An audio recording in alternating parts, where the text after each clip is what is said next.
তোমরা প্রলয়োল্লাস কবিতার থেকে বেশ কিছু লাইন তুলে তার অর্থ জানতে চেয়েছো সম্ভবত। এখন প্রত্যেকে আলাদা আলাদা করে দেওয়ার ফলে এমনই একটা পরিস্থিতি হয়েছে যে কবিতাটা সম্পূর্ণ ব্যাখ্যা না করলে এই লাইনগুলোকে ওই রকমভাবে ব্যাখ্যা করে দেওয়াটা খুব কঠিন হয়ে যায়। তাই আমি চেষ্টা করছি যে কবিতাটাকে সংক্ষেপে এর অর্থ এবং প্রত্যেকটা লাইনের যে তাৎপর্য সেটাকে একটু তুলে ধরার জন্য। আমরা জানি যে নজরুলের এই প্রলয়োল্লাস কবিতাটা একটি বিশেষ সময় রচিত। 1922 খ্রিস্টাব্দে অগ্নিবীণা কাব্যগ্রন্থটা প্রকাশিত হয়েছিল। সেই কাব্যগ্রন্থেরই একটি বিখ্যাত কবিতা প্রলয় উল্লাস। সুতরাং এই সময়কালের দিকে লক্ষ্য রাখলে আমরা একথা বুঝতে পারব যে নজরুল স্বাধীনতাকামী একজন মানুষ ছিলেন। শুধু স্বাধীনতা নয়, সমাজে যাবতীয় অন্যায়, অবিচার, শোষণ, অত্যাচার, উৎপীড়ন এর বিরুদ্ধে তার বিভিন্ন কবিতার মধ্যেই তিনি নানাভাবে প্রতিবাদ করেছেন।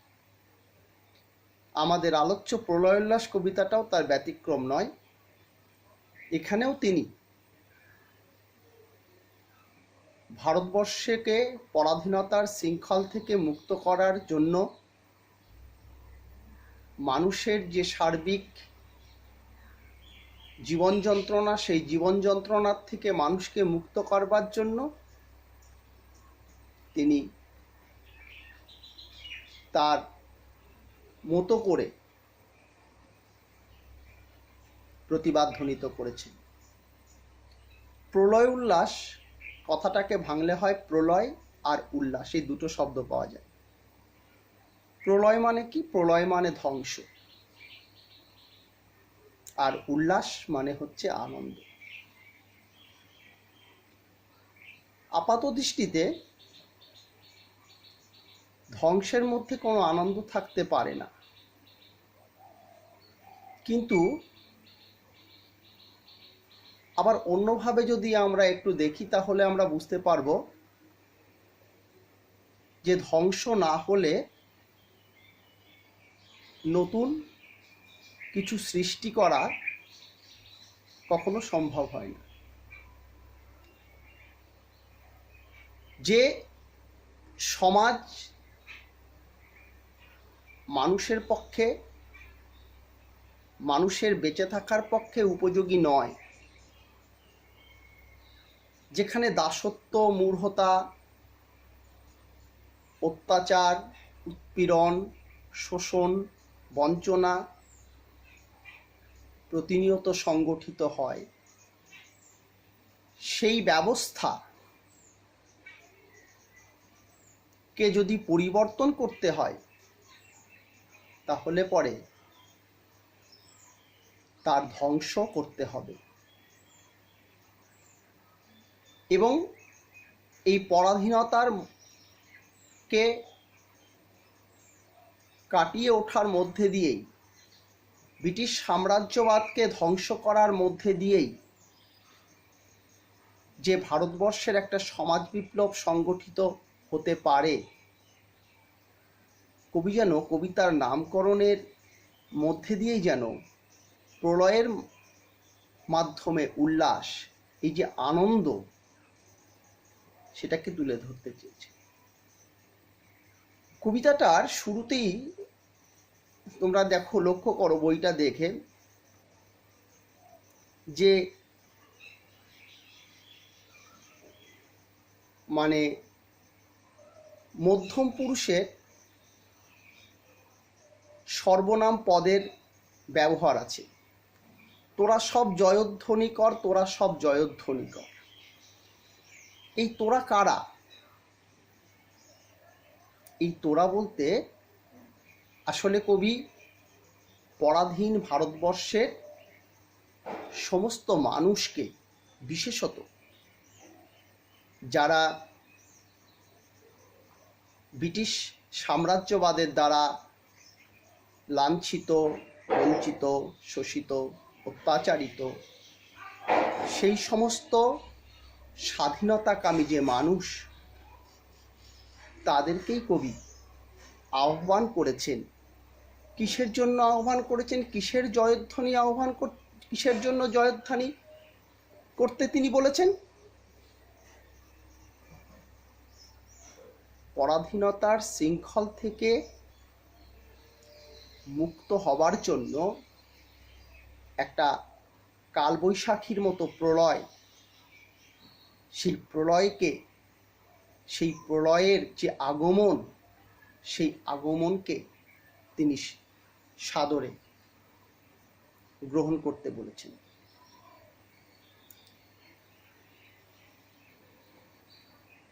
ওই নতুনের কেতন ওড়ে, নূতনের কেতন ওড়ে কালবৈশাখীর ঝড়। আমরা জানি যে কালবৈশাখী আপাত ভয়ঙ্কর হলেও কালবৈশাখীর মধ্যে দিয়ে, আপাত ধ্বংসের মধ্যে দিয়ে যেমন নিষ্প্রাণ প্রকৃতি যেভাবে সজীব সতেজ হয়ে ওঠে, তেমনিভাবে ব্রিটিশ সাম্রাজ্যবাদের পতনের মধ্যে দিয়েই ভারতবর্ষের মানুষ দীর্ঘ যে অন্যায়, অত্যাচার, উৎপীড়ন, দাসত্ব, মূঢ়তা, অজ্ঞতা, কুসংস্কার, সাম্প্রদায়িকতা,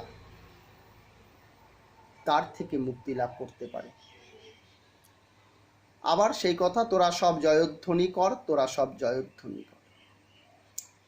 কেন জয়ধ্বনি করবে? দেখো, এরপরেই আছে, আসছে এবার অনাগত প্রলয় নেশায় নিত্য পাগল, সিন্ধু পাড়ের সিংহদ্বারে ধমক হেনে ভাঙল আগর। আসছে এবার অনাগত। অনাগত মানে যে আগে কখনো আসেনি। কে? প্রলয় নেশার নিত্য পাগল।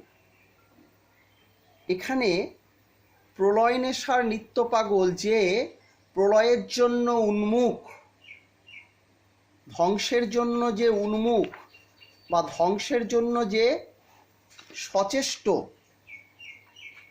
কবি হয়তো তাকেই তিনি সম্বোধন করলেন। যে ধ্বংসের জন্য সচেষ্ট, তাকেই হয়তো তিনি সম্বোধন করলেন। এখানে আমরা অন্য অর্থে শিবের সেই রুদ্র মূর্তির কথা আমাদের স্মরণে আসে। যখন শিব যখন ক্রুদ্ধ, রুদ্ররূপ ধারণ করে, তখন সে প্রলয় নাচন নাচেন। এই প্রলয় নাচনের মধ্যে দিয়ে জগৎ কম্পিত হয়। ঠিক রুদ্ররূপী এখানে সেই বীর বিপ্লবী তথা স্বাধীনতা সংগ্রামী ভারতবর্ষের মুক্তি সূর্য, বিপ্লবী বা স্বাধীনতা সংগ্রামী, যার আগমনে দীর্ঘদিন ধরে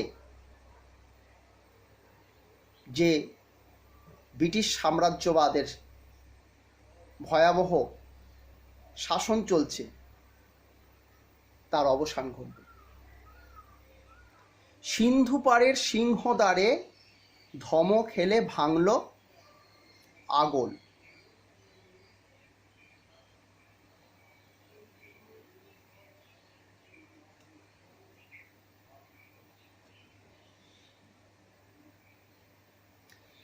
সিন্ধু পারে মানে সমুদ্রের পাড়ে বা সমুদ্রের তীরে। এখানে নিঃসন্দেহে পশ্চিমী বা পাশ্চাত্য, বিশেষত ইংল্যান্ডকে এখানে নিঃসন্দেহে তিনি মানে বোঝাতে চাইছেন। সিংহদ্বারে মানে প্রধান যে দরজা, সিংহদ্বার, মূল দরজা। সিন্ধু পাড়ের সিংহদ্বারে ধমক হেনে, ধমক মানে বকাঝকা, ভাঙল আগল, অর্থাৎ যে ব্রিটিশ সাম্রাজ্যবাদ, যে লৌহদৃঢ় শাসন ব্যবস্থা ভারতবর্ষের বুকে কায়েম করেছে, তার উপরে আঘাত করা। মৃত্যু গহন অন্ধকূপে মহাকালের চণ্ডরূপে।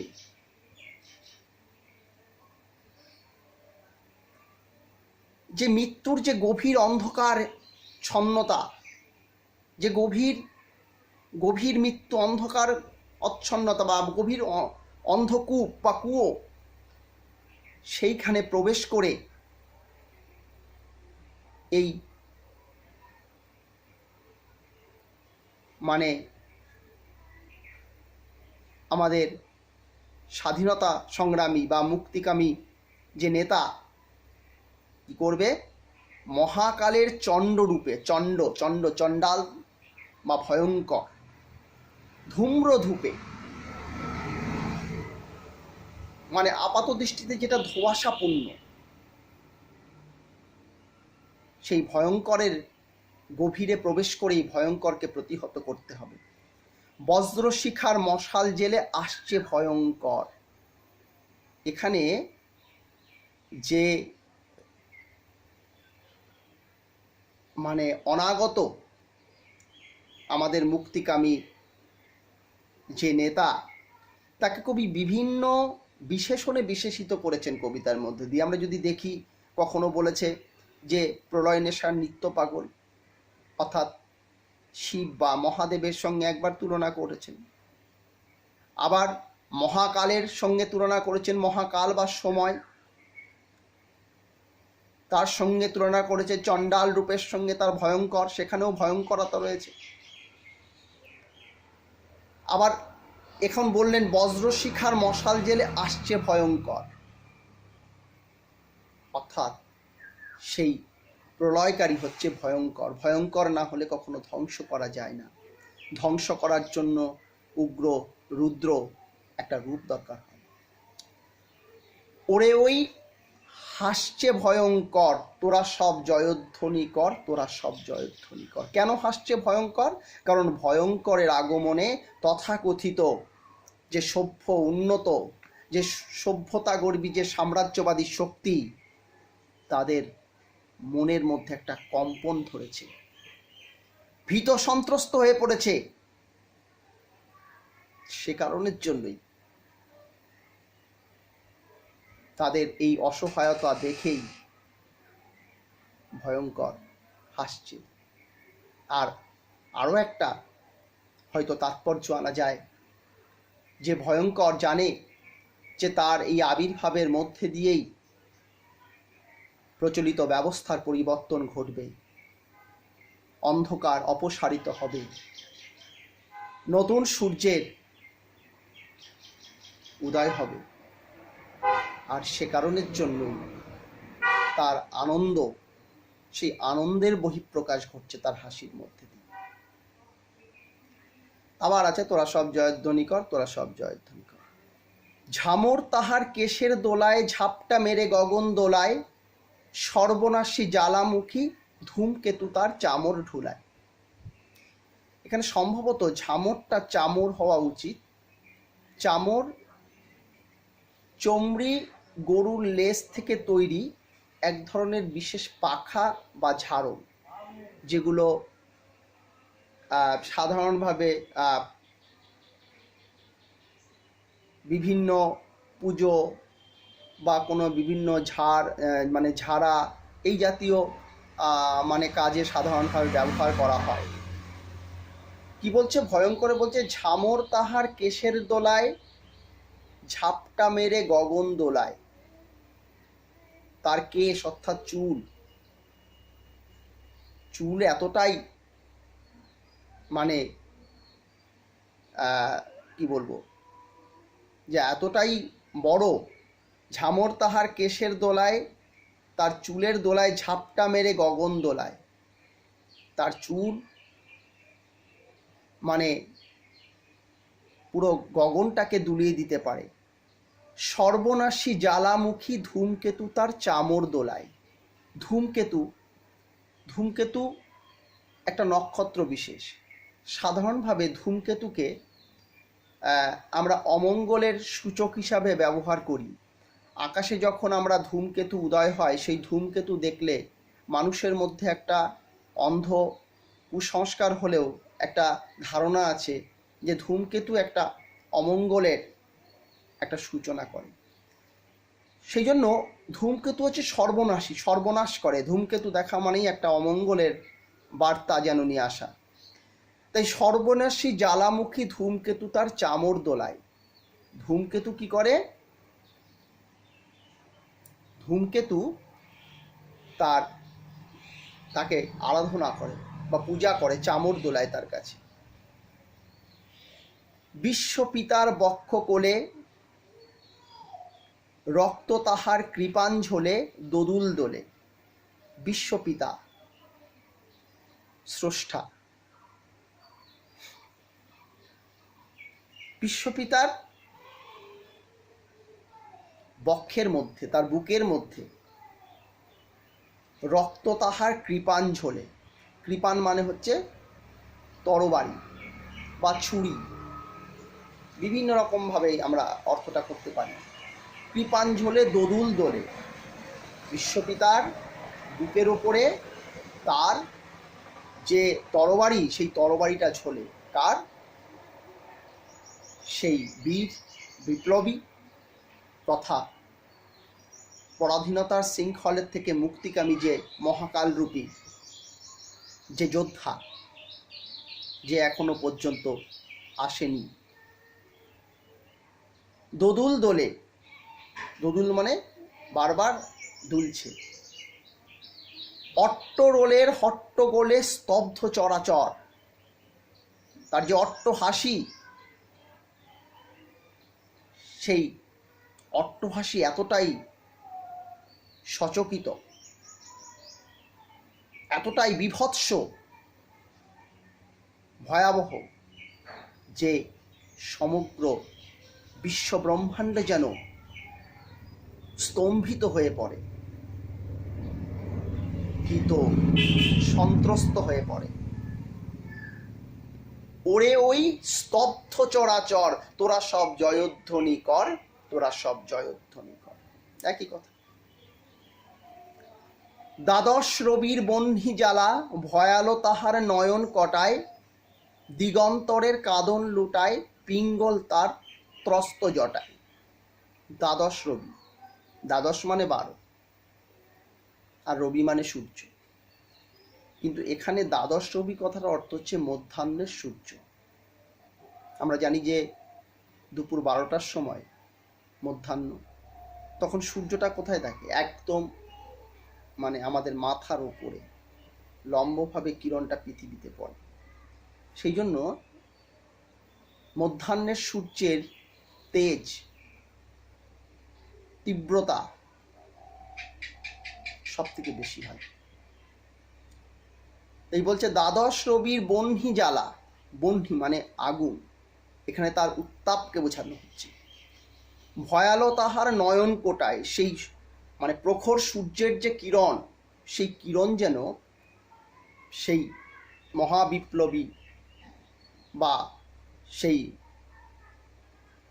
মানে মহাকাল, তার চোখটাকে যেন অগ্নিময় করে তুলেছে। নয়ন কটায়, নয়ন কটা মানে নয়নটা কটা, কটা চোখ, কটা চোখ সাধারণভাবে ওই লাল ধরনের চোখকে বলি। এখানে তার সূর্যের তেজ তার চোখের মধ্যে দিয়ে যে প্রতিফলিত হচ্ছে, মধ্যাহ্নের সূর্যের যে প্রখর যে তেজ বা উত্তাপ তার চোখের মধ্যে দিয়ে, তার চাহনির মধ্যে দিয়ে যে প্রতিফলিত হচ্ছে, খুব যেন এ কথাটাকেই বলতে চাইলেন। দিগন্তরের কাঁদন লুটায় পিঙ্গল তার ত্রস্ত জটায়। দিগন্তরের কাঁদন লুটায়, দিগন্তরের যে কাঁদন, দিগন্তর মানে কি বিভিন্ন দিকের যে কান্না, যে যন্ত্রণা, যে হাহাকার, যে দুঃখ, এটা যেন তার পিঙ্গল মানে আগুনের মতো ত্রস্ত, মানে সন্ত্রস্ত বা ভীত, সেই জটার মধ্যে যেন লুটিয়ে পড়ে সমস্ত কান্না, যন্ত্রণা, দুঃখ, যন্ত্রণা, যেন সারা ভারতবর্ষের মানুষের যে হাহাকার, যে দুঃখ, যে যন্ত্রণা, সেটা যেন তার জটার মধ্যে কি হয়, লুটিয়ে পড়ে। বিন্দু তাহার নয়ন জলে, তার চোখের যে জলের বিন্দু, জলের যে ফোঁটা, যে অশ্রু, সপ্ত সিন্ধু দোলে কপল তলে। তার চোখের থেকে যে জলের অশ্রুবিন্দু যে গড়িয়ে পড়ে, কপল মানে কি? কপল মানে গালের নিচে, কপল মানে গাল, আর তলে মানে নিচে। আমাদের গাল দিয়ে চোখের জল ঝরে পড়ে। চোখের জল কখন আমাদের আসে? যখন আমাদের দুঃখ হয়, যখন আমাদের যন্ত্রণা হয়, যখন আমরা ব্যথা অনুভব করি, তখন চোখ দিয়ে আমাদের জল পড়ে। এখানে সে কথাই বলছে, বিন্দু তাহার নয়ন জলে সপ্ত মহা সিন্ধু দোলে। 7 সমুদ্র, 7টা সমুদ্র যেন সেই জলের, চোখের জলে যেন দুলে ওঠে, আন্দোলিত হয়। বিশ্বমায়ের আসন তাহার বিপুল বাহুপর। তার যে বাহু দুটো, এই বাহু দুটোর মধ্যে যেন এই বিশ্বমায়ের, শুধু ভারতবর্ষ নয়, সমগ্র পৃথিবী, সমগ্র মানব সভ্যতার যেন আসন বেছানো রয়েছে। অর্থাৎ এই মহাকাল তথা মহাভৈরব তথা বিপ্লবী তথা স্বাধীনতা সংগ্রামী বিশ্ব মানবতার ভিত্তি, সে কারণের জন্যই বিশ্বমায়ের আসন তার এই বাহুর ওপরে থাকে। হাকে ওই জয় প্রলয়ঙ্কার, হাক গর্জন বা ডাক দেওয়া, হাক দেওয়া, চেঁচিয়ে ডাকা কাউকে। হাকে ওই জয় প্রলয়ঙ্কর, প্রলয়ঙ্কর অর্থাৎ যিনি প্রলয়কারী, প্রলয়ের দেবতা যিনি। তোরা সব জয়ধ্বনি কর, তোরা সব জয়ধ্বনি কর। আবার তিনি বললেন জয়ধ্বনি। মাভৈ মাভৈ জগৎ জুড়ে প্রলয় এবার ঘনিয়ে আসে। মাভৈ কথার অর্থ কি? মাভৈ কথার অর্থ হচ্ছে এগিয়ে চলা, সামনের দিকে এগিয়ে চলা। মাভৈ মাভৈ অর্থাৎ এগিয়ে যেতে হবে। কোনো পৃথিবীতে কোনো কিছু একই রকমভাবে যুগ যুগ ধরে অতিবাহিত হতে পারে না। আমাদের জীবনটাও গতানুগতিকভাবে একই রকমভাবে, জন্ম থেকে মৃত্যু পর্যন্ত একই রকমভাবে থাকতে পারে না। সামনের দিকে এগিয়ে চলাই তো জীবনের ধর্ম। জন্ম থেকে মৃত্যু পর্যন্ত আমরা প্রতিনিয়ত সামনের দিকে এগিয়ে চলি। নদী যেমন তার প্রবাহ যেমন স্থির থাকে না, অবিরাম গতির মধ্যে দিয়েই সামনের দিকে এগিয়ে চলে, ঠিক আমাদের জীবনের ধর্মও তো গতিময়তা। জীবনে যতদিন পর্যন্ত গতি থাকে ততদিন পর্যন্ত আমরা সামনের দিকে এগিয়ে যেতে পারি। কিন্তু জীবন থেকে গতি যখন হারিয়ে যায়, স্থবিরতা যখন আমাদের জীবনে আসে, গ্রাস করে নেয় জীবনকে, তখন জীবন হয়ে পড়ে অর্থহীন। তাই বলছে মাভৈ মাভৈ জগৎ জুড়ে প্রলয় এবার ঘনিয়ে আসে। এগিয়ে চলো, এগিয়ে চলো, জগৎ জুড়েই প্রলয় ঘনিয়ে আসছে। এই প্রলয় কিসের প্রলয়?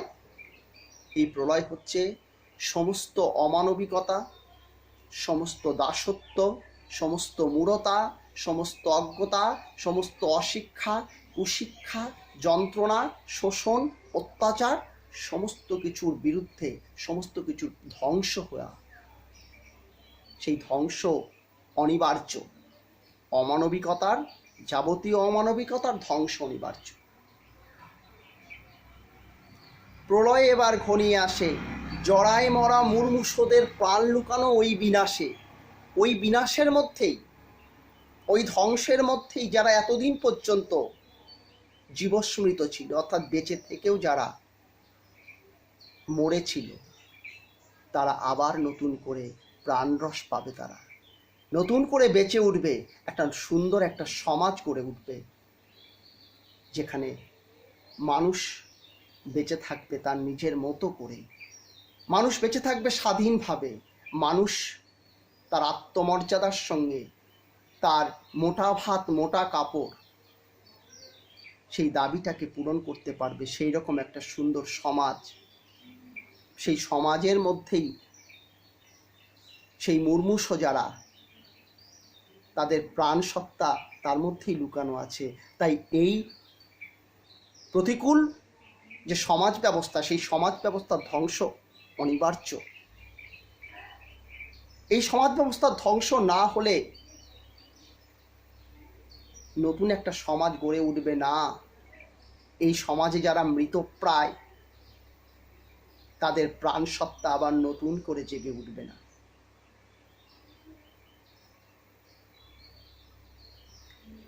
এবার মহানিশার শেষে আসবে উষা অরুণ হেসে করুণ বেশে। এবার মহানিশার শেষে, মহানিশা মানে মহারাত্রি।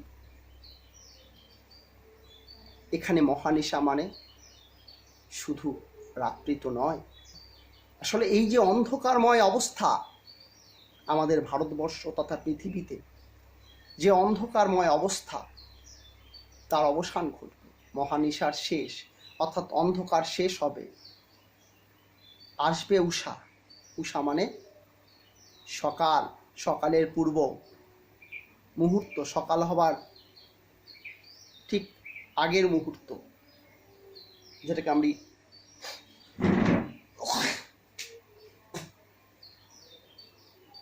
যেটাকে আমরা মানে উষা বলি। এবার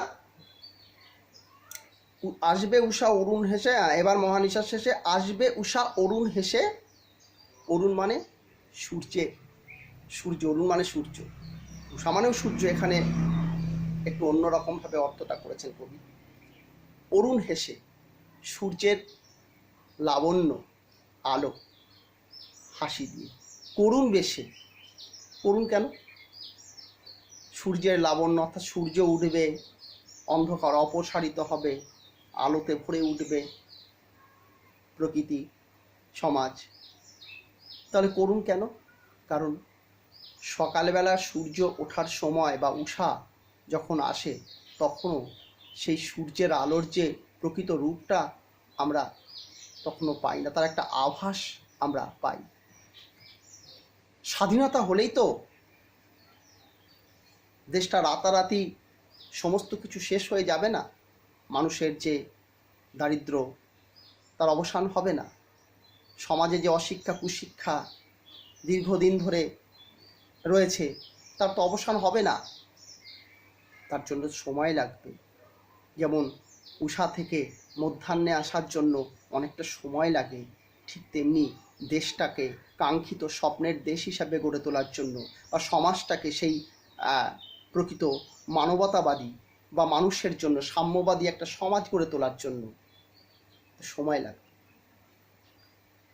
দিগম্বরের জটায় হাসে শিশু চাঁদের কর। দিগম্বর মানে কি? মহাদেব অর্থাৎ শিব।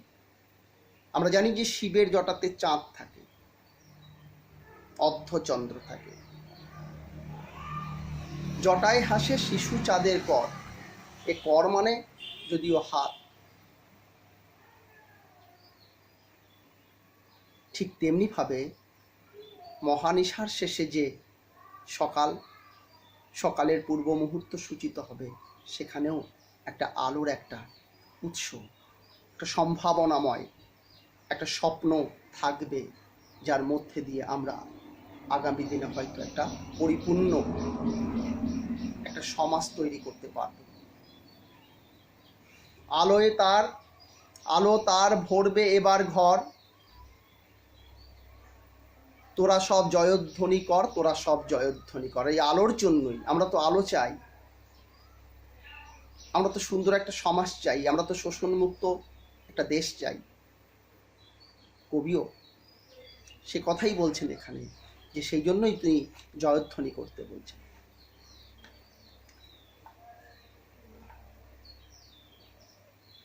ওই যে মহাকাল সারথি রক্ত তড়িৎ চাবুখানে, রনি ওঠে হেসার কাদন বজ্র গানে ঝড় তুফানে।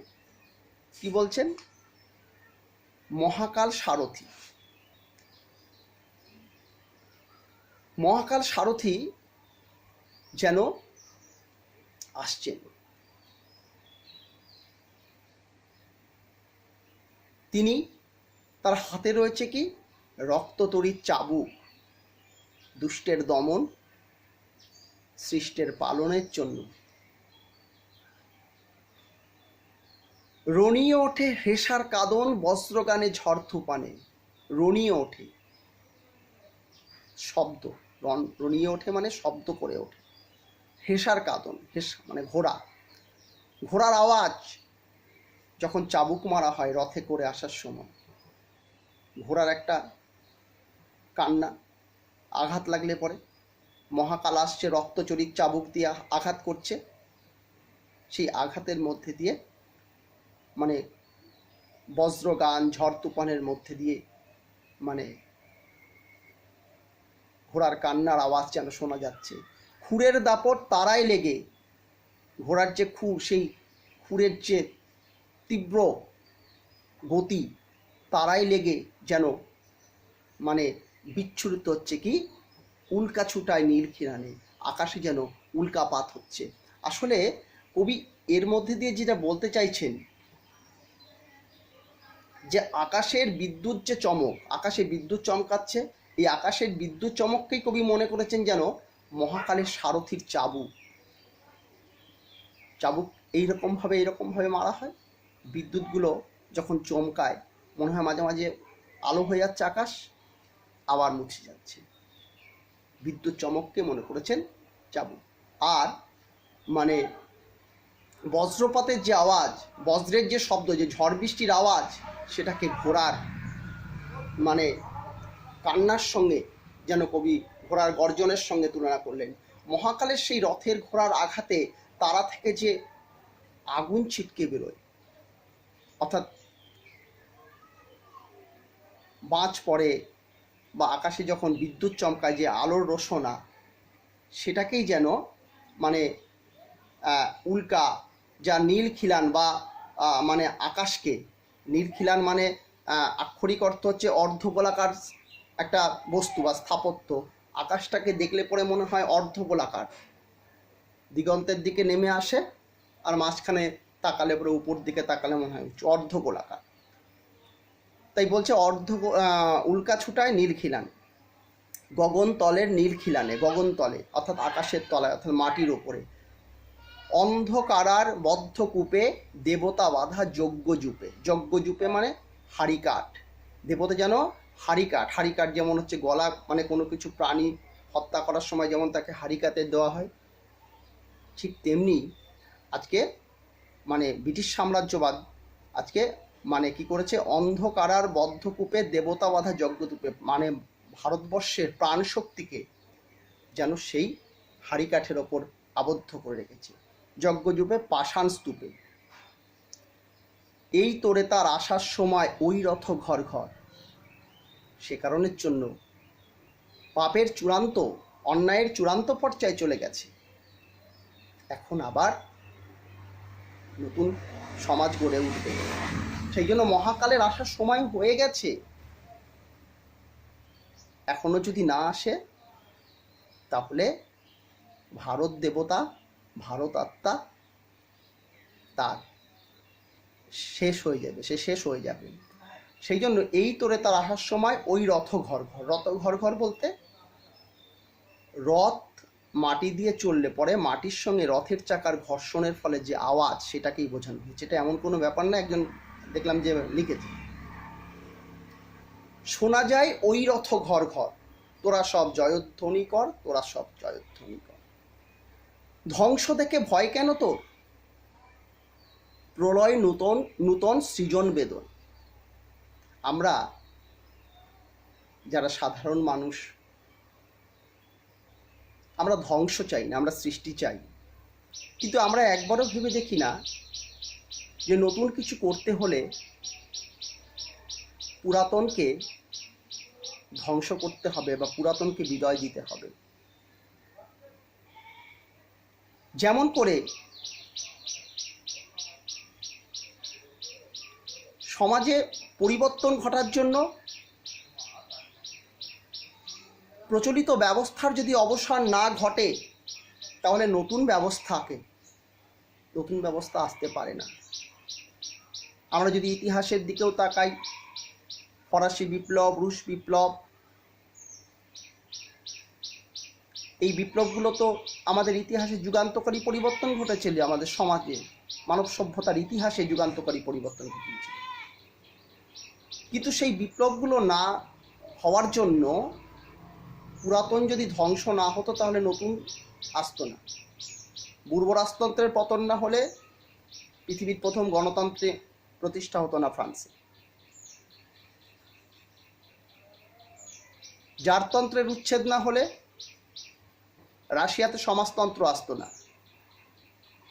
সে কারণের জন্যই পুরাতনকে ধ্বংস না করলে নতুন কিছু আসে না, অশুভকে ধ্বংস না করতে পারলে শুভ আবির্ভাব ঘটে না।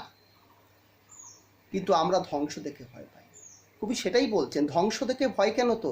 প্রলয় নূতন সৃজন বেদন। প্রলয়টা হচ্ছে নতুনের সৃষ্টি বেদনা। সৃষ্টি জন্মর সময়ও আমাদের যারা জন্ম দেয়, আমাদের গর্ভধারিণী, তাদেরকে যন্ত্রণা সহ্য করতে হয় নতুনকে সৃষ্টি করার জন্য। ঠিক তেমনিভাবে সমাজ পরিবর্তনের জন্য, নতুন সমাজ গড়ার জন্য কিছু ধ্বংস সাধন করতে হয়, কিছু দুঃখ যন্ত্রণা ভোগ করতে হয়। তার মধ্যে দিয়েই সমাজের পরিবর্তন ঘটে। আসছে নবীন জীবন হারা অসুন্দরে করতেছে তো। নতুন আসছে, নবীন মানে নতুন। কে নতুন? সেই অনাগত মহাকাল, যাই বলি না কেন। আসছে নবীন জীবন হারা অসুন্দরে করতেছে।